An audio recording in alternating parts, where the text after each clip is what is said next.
Hi there, everyone. It was so good to see you guys this morning. I am sorry it is taking forever to upload chapter 10, but it's so close, 30 minutes to go, and I'm going to be sending it right to you.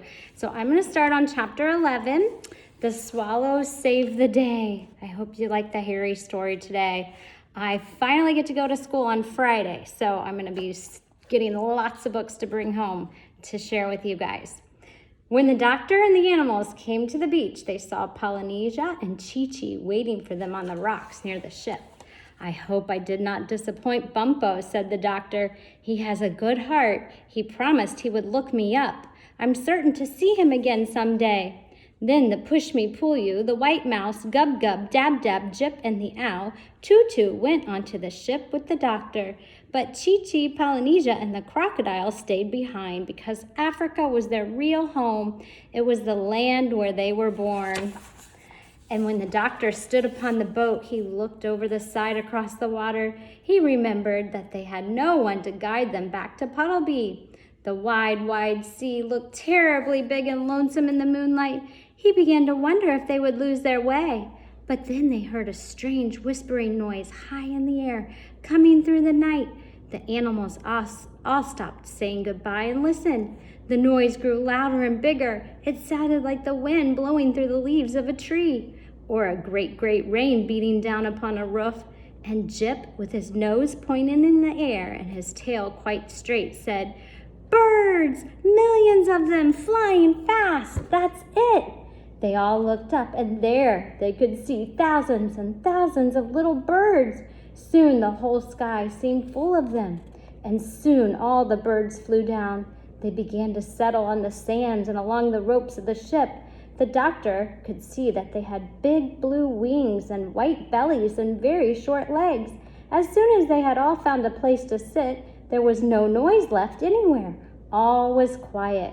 All was still. And in the silent moonlight, John Dolittle spoke. "I had no idea that we had been in Africa so long. It will be nearly summer when we get home, for these are the swallows going back. Swallows, I thank you for waiting for us. It is very thoughtful of you. Now we will not lose our way upon the sea. Pull up the anchor and set sail." The ship moved out upon the water. Chi-Chi, Polynesia, and the crocodile felt very sad, for never in their lives had they known anyone they liked as much as Dr. John Dolittle of Puddleby on the Marsh. They called goodbye to him again and again and again. Then they stood there upon the rocks, crying and waving till the ship was out of sight. Along the way, the doctor's ship had to pass the coast of Barbary. It is a wild, lonely place, all sand and stones, and it was here that Barbary pirates lived. These pirates were a bad lot. They used to wait for sailors to be shipwrecked on the shores, and often if they saw a boat passing, they would come out in their fast-sailing ships and chase it. When they caught a boat, they would steal everything on it.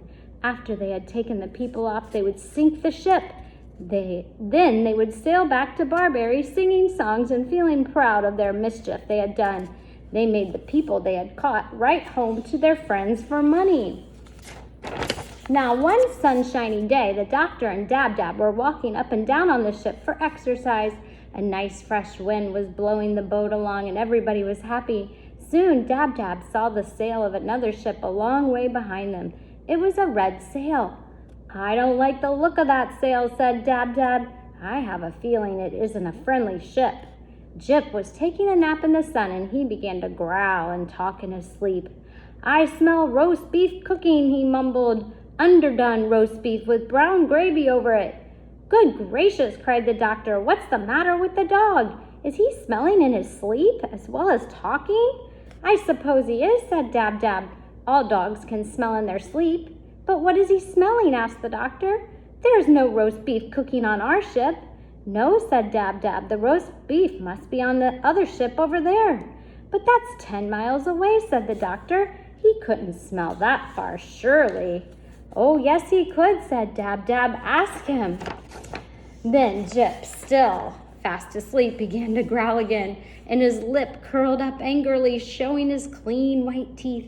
"I smell bad men," he growled. "The worst men I ever smelled. I smell trouble. I smell 6 bad men fighting against one brave man. I want to help him. Woof, woof. Then he barked and woke himself up with a surprised look on his face. See, cried Dab Dab. That boat is nearer now. You can count. It's 3 big sails, all red. Whoever it is, they're coming after us. They are bad sailors, said Jip, and their ship is swift. They are surely the pirates of Barbary. Well, we must put up our sails, said the doctor, so we can go faster and get away from them. Run downstairs, Jip, and fetch me all the sails you see. But even when more sails were put up on the mast, the boat did not go as fast as the pirate ship. It kept getting closer and closer. Then the doctor asked Dab Dab to fly up and tell the swallows that pirates were coming after them and ask what he should do about it. When the swallows heard this, they all came down into the doctor's ship. They told him to unravel some long rope and make it into a lot of thin strings as quickly as he could. Then the ends of these strings were tied onto the front of the ship, and the swallows took hold of the strings with their feet and flew off, pulling the boat along. And there, tied to the doctor's ship, were 1,000 strings, and 2,000 swallows were pulling on each string. Wow. Good thing the doctor has so many animal friends to help him out of these predicaments, doesn't he? I like how they have both pages as an illustration. So these are my favorite little books. You can buy them at Target in the summertime, right in the little dollar bin section. And they're always classic stories for young readers. I have a lot of them.